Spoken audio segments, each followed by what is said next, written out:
नमस्कार, बहुत स्वागत है आपका। मैं हूं आपके साथ नेहा दुबे। बिहार के उप मुख्यमंत्री सम्राट चौधरी ने कहा है कि दिल्ली के पूर्व मुख्यमंत्री अरविंद केजरीवाल ने बिहारी सहित पूर्वांचल के लोगों को अपमानित किया है।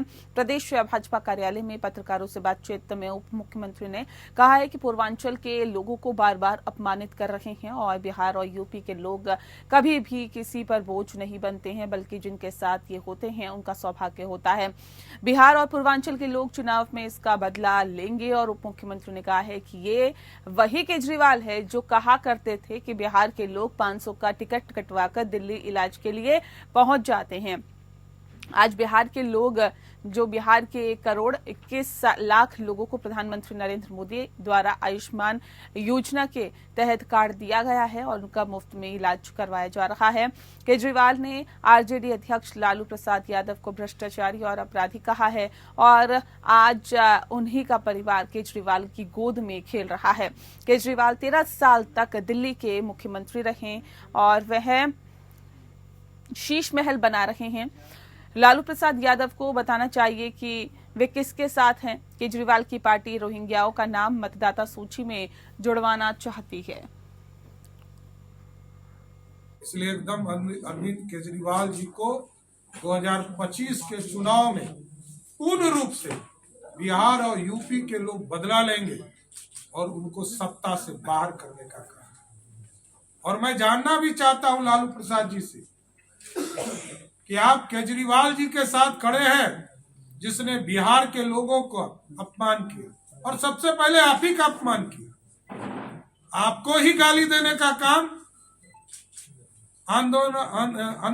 आंदोलन के माध्यम से किया। इसलिए स्पष्ट है इस लोकतंत्र में उनको भरोसा नहीं है। वहीं बिहार के ग्रामीण क्षेत्रों के विकास और सड़क नेटवर्क को सुदृढ़ बनाने के लिए ग्रामीण कार्य विभाग ने एक महत्वपूर्ण प्रेस कॉन्फ्रेंस आयोजित की है। इस दौरान विभाग ने ग्रामीण सड़क सुदृढ़ीकरण एवं प्रबंध कार्यक्रम, मुख्यमंत्री ग्राम संपर्क योजना, मुख्यमंत्री ग्रामीण सेतु योजना और प्रधानमंत्री ग्राम सड़क योजना के तहत किए जा रहे कार्यों की विस्तृत जानकारी साझा की है। ग्रामीण कार्य विभाग के वरिष्ठ अधिकारी ने कहा है कि ये योजनाएं राज्य के ग्रामीण क्षेत्रों को बेहतर आवागमन और विकास के साथ जोड़ने के लिए मील का पत्थर साबित होंगी। इन योजनाओं के सफल क्रियान्वयन से बिहार के सुदूर ग्रामीण क्षेत्रों से राजधानी पटना तक अधिकतम 5 घंटे में पहुंचने का सपना साकार होगा। ग्रामीण कार्य विभाग की इन पहलों से न केवल संपर्कता बेहतर होगी बल्कि राज्य के विकास को भी एक नई गति मिलेगी। में नेशनल अवार्ड मिला है ग्रामीण कार्य विभाग को। 17-18 में बसावटों को संपर्कता देने में हम लोगों को फर्स्ट और सेकंड अवार्ड मिला है और 18-19 में जो हम लोगों ने न्यू इनिशिएटिव लिए, अभिनव तकनीक लिए पूरे देश में, हम लोगों को उसके लिए भी अवार्ड मिला है। तो ये एक बड़ा चैलेंज है इस वित्तीय वर्ष में भी जो हम लोगों को माननीय नेता ने दिया है। झारखंड के पूर्व मुख्यमंत्री और ओडिशा के पूर्व राज्यपाल रहे रघुवर दास ने भारतीय जनता पार्टी के प्रदेश कार्यालय में दोबारा भारतीय जनता पार्टी की सदस्यता ग्रहण की है। इस दौरान हजारों की संख्या में भाजपा कार्यकर्ताओं ने उनका स्वागत किया। पूर्व मुख्यमंत्री रघुवर दास ने कहा है कि भगवान बिरसा मुंडा और वीरों की पावन भूमि श्रद्धेय अटल बिहारी वाजपेयी द्वारा बनाए झारखंड राज्य की भूमि पर अपनी पुरानी भूमिका में लौटकर ऐसा लग रहा है कि जैसे मां के आंचल तले वापस आया हूं। राज्यपाल होना गरिमा की बात होती है, लेकिन संगठन का दास होना गर्व की बात होती है। उन्होंने कहा कि देश के प्रधानमंत्री नरेंद्र मोदी प्रधान सेवक हैं और मैं भी सेवक बनकर आपकी सेवा में हाजिर हूं। विगत वर्ष 2024 से सबक लेते हुए 2025 के नए वर्ष में नई ऊर्जा, नई उमंग और नए उत्साह के साथ हमें झारखंड की जनता के हित के लिए लड़ना है, जुड़ना है, जूझना है और विजय होना है। रघुवर दास ने कहा कि 26 अक्टूबर 2023 को नई दिल्ली में राष्ट्रीय अध्यक्ष जेपी नड्डा जी को राज्यपाल बनने से पूर्व मैंने पार्टी के सदस्य से इस्तीफा दे दिया था और ये मेरे लिए भावुक पल था। आज दूसरी बार सदस्यता लेते हुए मुझे काफी ज्यादा हर्ष हो रहा है। इसके लिए राष्ट्रीय नेतृत्व प्रधानमंत्री श्री नरेंद्र मोदी जी, गृहमंत्री अमित शाह और राष्ट्रीय अध्यक्ष जेपी नड्डा, प्रदेश अध्यक्ष बाबूलाल मरांडी समेत झारखंड के हमारे प्यारे कार्यकर्ताओं के प्रति आभार व्यक्त करता हूं।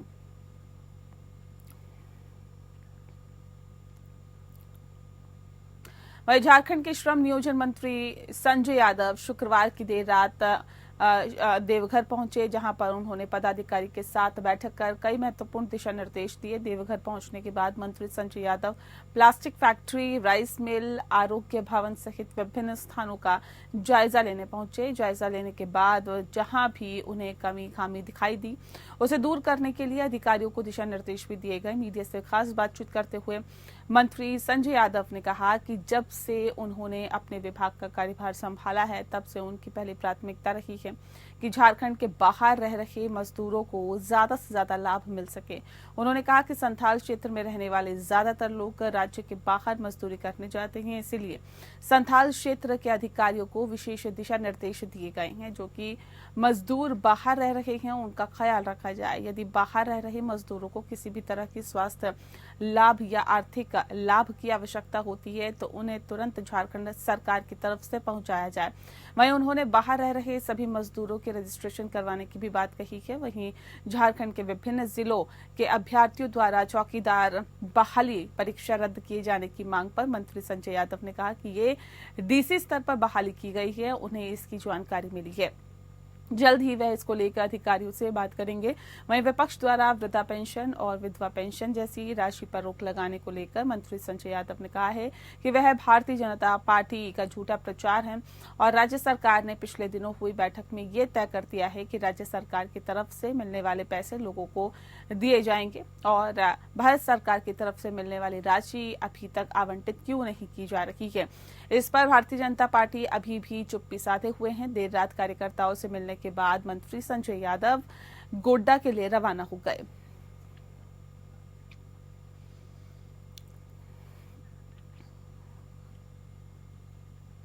नशे के सौदागरों के खिलाफ रांची पुलिस ने एक बड़ी कार्रवाई की है। सुखदेव नगर इलाके में रांची पुलिस ने 3 ब्राउन शुगर तस्करों को गिरफ्तार किया है। तीनों तस्कर बिहार के सासाराम से ब्राउन शुगर लाकर रांची में बेचा करते थे। बिहार के सासाराम की रहने वाली एक महिला, जिसे तस्कर भाभी जी के नाम से जानते हैं, वह ब्राउन शुगर जैसे मादक पदार्थों की सप्लाई करती हैं और पूरे मामले का खुलासा तब हुआ जब रांची के कोतवाली डीएसपी प्रकाश सोय के द्वारा सुखदेव नगर इलाके से 12 ग्राम ब्राउन शुगर के साथ 3 ड्रग्स पैडलर को गिरफ्तार किया गया।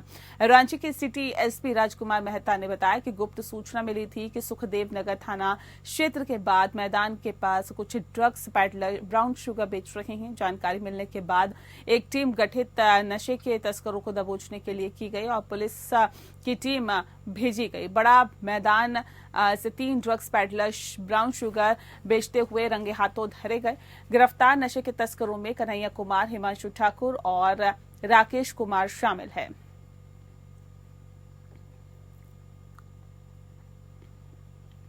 शिवसेना उद्धव गुट के सांसद संजय राउत ने नागपुर में कहा है कि इंडिया ब्लॉक बचाने की जिम्मेदारी कांग्रेस की है और कांग्रेस ही सबसे बड़ी पार्टी है।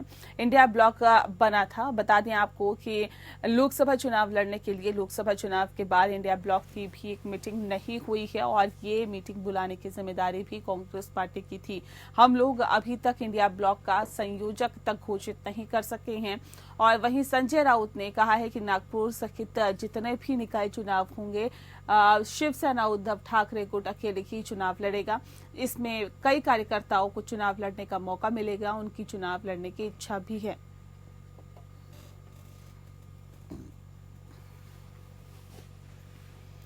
महाराष्ट्र के बुल्ढाना जिले के शेगांव तहसील में शुरुआत में 3 गांव में गांववासियों के बाल अचानक झड़ने की घटना सामने आने लगी है। ये बीमारी कौन सी है अभी तक पता नहीं चल सका है। 3 गांव से ये जो बीमारी है बढ़कर 11 गांव तक फैल गई है और 11 गांव में अब तक 127 मरीज सामने आए हैं जिनके बाल झड़ने लगे हैं। शुरुआत में 30 से 40 नागरिकों के बाल झड़ने की बात सामने आई है। इससे नागरिकों में चिंता और डर का माहौल देखा जा रहा है। पुरुषों के ही नहीं बल्कि महिलाओं और बच्चों के भी बाल झड़ने की बात सामने आ रही है। गांव के सरपंच ने बताया है कि एक बार बाल झड़ना शुरू हो गए तो 6 से 7 दिन के अंदर पूरे बाल झड़ रहे हैं और अगर लोग पूरी तरह से गंजे हो रहे हैं। बता दें आपको बुल्ढाना जिले में स्वास्थ्य विभाग के दल और इस बारे में जांच करने के लिए गांव में पहुंचे और मरीजों की जांच की। स्किन स्पेशलिस्ट डॉक्टर ने बताया कि हमने पानी के जांच के सैंपल भी लिए हैं और भेजे हैं और मरीजों के सर के हिस्से में बायोप्सी भी करवाएंगे, जिससे कि बीमारी का पता चलेगा। अंदाजा है कि फंगल इन्फेक्शन है, लेकिन गांव में डर है कि फंगल इन्फेक्शन है या फिर वायरस, इसका अभी तक पता नहीं चल सका है। अकोला स्वास्थ्य विभाग की टीम गांव में आकर बाल झड़ने वाले मरीजों की जांच कर रही है। उनके ब्लड सैंपल भी लिए जा रहे हैं और सैंपल भी अभी फिलहाल ले चुके हैं और जांच की जा रही है कि आखिर ये कौन सी बीमारी है। लेकिन पहले दिन पानी की रिपोर्ट सामने आई जिसमें नाइट्रेट की मात्रा बढ़ी हुई है और पानी में टीडीएस भी बढ़ा है।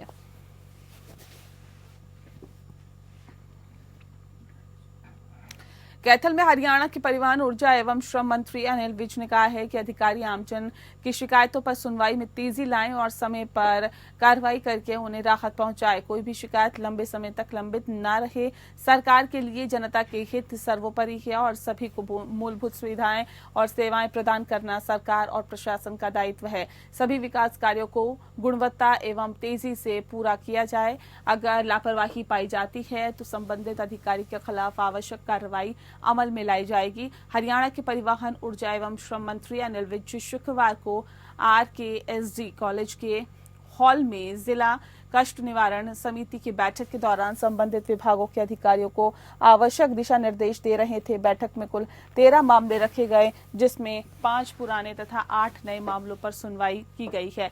हरियाणा परिवहन विभाग 750 नई बसें खरीदेगा। प्रधानमंत्री नरेंद्र मोदी द्वारा बुलेट ट्रेन चलवाए जाने की तर्ज पर अधिकारियों को दिए तेजी से काम करने के निर्देश और इसके अलावा सभी बस अड्डों पर लोगों को स्वच्छ और पौष्टिक भोजन मिले, इसके लिए भी हरियाणा पर्यटक निगम से बातचीत की है। और अगर पर्यटन निगम से बात नहीं बनी तो रेलवे की तर्ज पर यात्रियों को भोजन उपलब्ध करवाया जाएगा।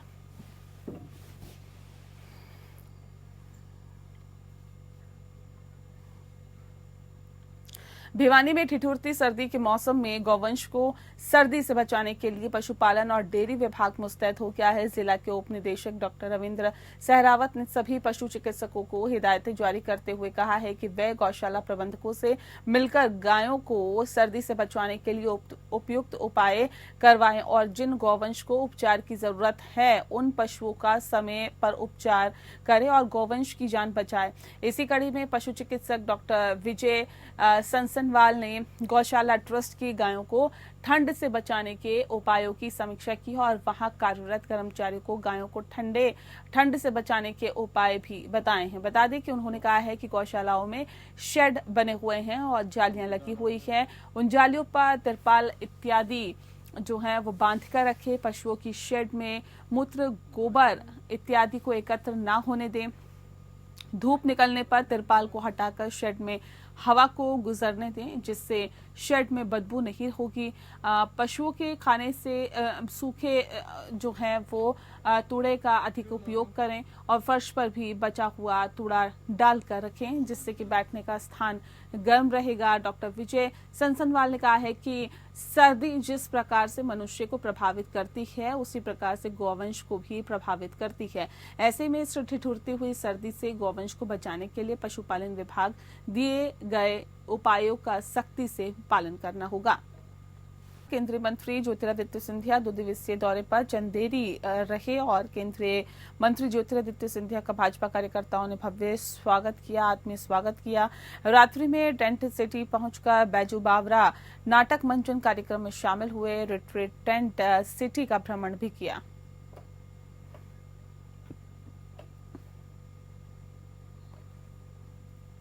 महाकाल लोक विस्तारीकरण को लेकर शनिवार सुबह से जिला प्रशासन ने बड़ी कार्रवाई करते हुए 257 चिन्हित मकान पर बुलडोजर चलाने की कार्रवाई की है। कार्रवाई के पूर्व ही सभी मकान मालिकों को नोटिस सूचना देकर मकान खाली करने के निर्देश दिए गए थे।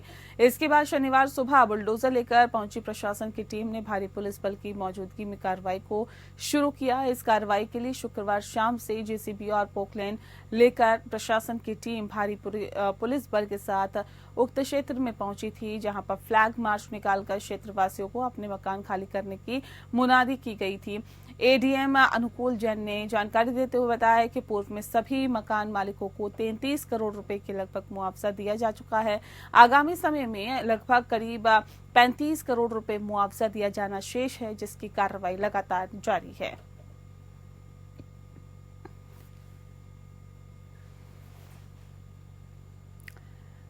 देवास के बीएनपी थाना क्षेत्र स्थित वृंदावन धाम है, उसकी कॉलोनी में शुक्रवार को एक दिल दहला देने वाली घटना सामने आई है। एक घर के फ्रिज में महिला की लाश मिलने से पूरे इलाके में सनसनी फैल गई। पड़ोस में रहने वाले एक व्यक्ति ने पुलिस को सूचना दी कि एक मकान से तेज बदबू आ रही है। सूचना मिलते ही बीएनपी थाना पुलिस मौके पर पहुंची और जांच के दौरान फ्रिज के अंदर महिला की लाश बरामद हुई। महिला की पहचान और मौत के कारणों का अभी तक पता लगाने के लिए पुलिस इलाके की सीसीटीवी फुटेज खंगाल रही है और फॉरेंसिक टीम को बुलाया गया है। मकान मालिक श्री धीरेन्द्र श्रीवास्तव हैं। बताया भी जा रहा है कि उन्होंने जुलाई 2023 में मकान संजय पाटीदार को किराए पर दिया था। संजय ने जून 2024 को मकान खाली कराया था और ऐसे में मकान के एक कमरे में संजय ने कुछ सामान रखा था। उसमें एक फ्रिज भी है जिसे बंद नहीं किया गया था। पुलिस के मुताबिक फ्रिज में एक शव रखा हुआ था। एक दिन पहले ही फ्रिज बंद कर दिया गया और बदबू आने पर शव फ्रिज में रखे होने की जानकारी मिली। इस घटना से स्थानीय लोगों में और डर और दहशत का माहौल है। पुलिस ने लोगों से किसी भी संदिग्ध जानकारी को साझा करने की अपील की है। पुलिस इस घटना को हत्या मानते हुए जांच आगे कर रही है। अधिकारी जल्द ही घटना के पीछे के कारणों और दोषियों को पकड़ने का दावा कर रहे हैं।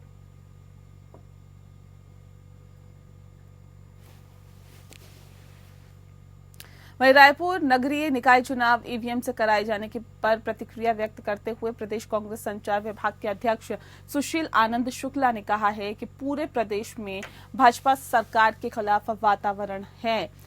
भाजपा को पता है कि बिना ईवीएम के वह कोई भी चुनाव नहीं जीत सकती है। पहले स्थानीय निकाय के चुनाव बैलेट पेपर से कराने की घोषणा के बाद यू टर्न लेकर नगरीय निकाय के चुनाव ईवीएम से कराने का निर्णय बताता है कि भाजपा चुनाव से घबरा रही है। ईवीएम से चुनाव कराने का फैसला भाजपा प्रबंध समिति की बैठक के बाद आया। मतलब बैठक में मंथन हुआ है कि भाजपा चुनाव नहीं जीत सकती है, इसीलिए ईवीएम से चुनाव कराने का फैसला लिया गया है। प्रदेश कांग्रेस संचार विभाग के अध्यक्ष सुशील आनंद शुक्ला ने कहा है कि जिन राज्यों में ईवीएम से चुनाव में भाजपा की जीत हुई थी, उन्हीं राज्यों में कुछ महीने के अंदर बैलेट पेपर से हुए स्थानीय निकाय के चुनावों में भाजपा की बुरी तरह पराजय हुई थी। भाजपा ये जान रही है। साथ ही छत्तीसगढ़ में बैलेट पेपर से नगरीय निकाय के चुनाव में भाजपा नहीं जीतने वाली है, इसीलिए घोषणा के बाद भी ईवीएम से चुनाव कराने की तैयारी की जा रही है।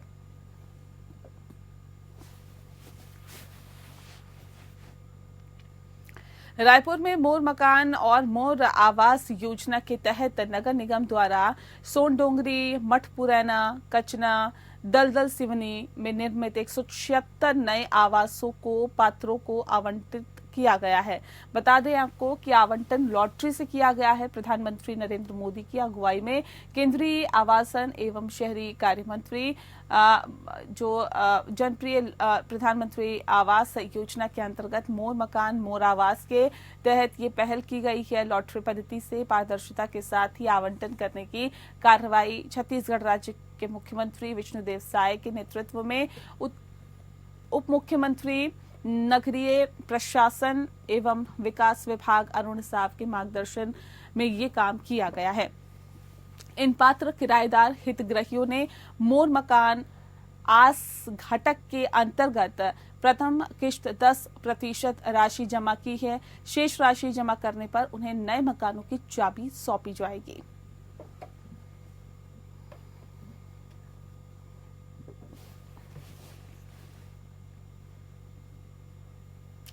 छत्तीसगढ़ के जिला मुंगेली सरगांव में ग्राम पंचायत रामबोड़ में निर्माणाधीन कुसुम प्लांट में बड़ा हादसा हुआ है। यहां चिमनी गिरने से 4 मजदूरों की मौत हो गई है। साइलो हटाने के बाद ही बता दें आपको कि कलेक्टर राहुल देव, एसपी भोजराम पटेल की उपस्थिति में जिला प्रशासन, एसडीआरएफ, एनडीआरएफ की टीम द्वारा पूरी रात कठिन और चुनौतीपूर्ण रेस्क्यू ऑपरेशन किया गया।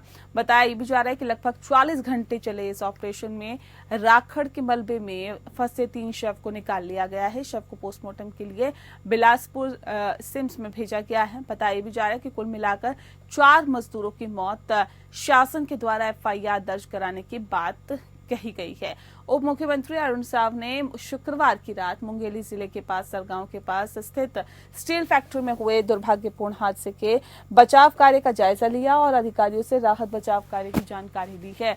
साव की उपस्थिति में साइलो को बड़े क्रेन के माध्यम से उठाया गया है। इसी में मजदूर दबे थे। उप मुख्यमंत्री अरुण साव के द्वारा कहा गया कि जो दुखद निधन हुए मजदूर की पूर्ति नहीं की जा सकती है और ऐसे में उचित मुआवजा दिया जाएगा, जांच की जाएगी, जो भी दोषी होगा कड़ी कार्रवाई की जाएगी। उप मुख्यमंत्री अरुण साव ने पीड़ित परिवार को सरकार और संयंत्र प्रबंधन से हर संभव मदद दिलाने का भरोसा दिया है और उप मुख्यमंत्री ने घटनास्थल का जायजा लेने के बाद पत्रकारों को बताया कि जिला प्रशासन और आसपास के जिलों की टीम पूरी टीम की मदद लेकर बचाव कार्य 36 घंटे से ज्यादा वक्त तक चला है। साइलो बड़ा वजनी था, उसे हटाना या उठाना बड़ा टास्क था और हर तरह के प्रयास के बाद रेस्क्यू टीम ने साइलो को उठाया। अब बाकी रेस्क्यू ऑपरेशन आसानी से किया जा सकता है। जिन्होंने अपने को खोया है उन्हें सरकार और संयंत्र प्रबंधन से हर संभव सहयोग मिलेगी। साथ ही साव ने कहा है कि राज्य सरकार शोक संतृप्त परिवार के साथ खड़ी है, प्रशासन उसकी संपर्क में है और हर संभव मदद करेंगे। किसी के परिजन खोए हैं उसे वापस लौटा पाना मुश्किल है। परिजन को जो संभव मदद है उसे पूरा किया जाएगा। लापरवाही पर कार्रवाई के सवाल पर उप मुख्यमंत्री अरुण साव ने कहा है कि कंपनी एक्ट के अंतर्गत जांच चल रही है।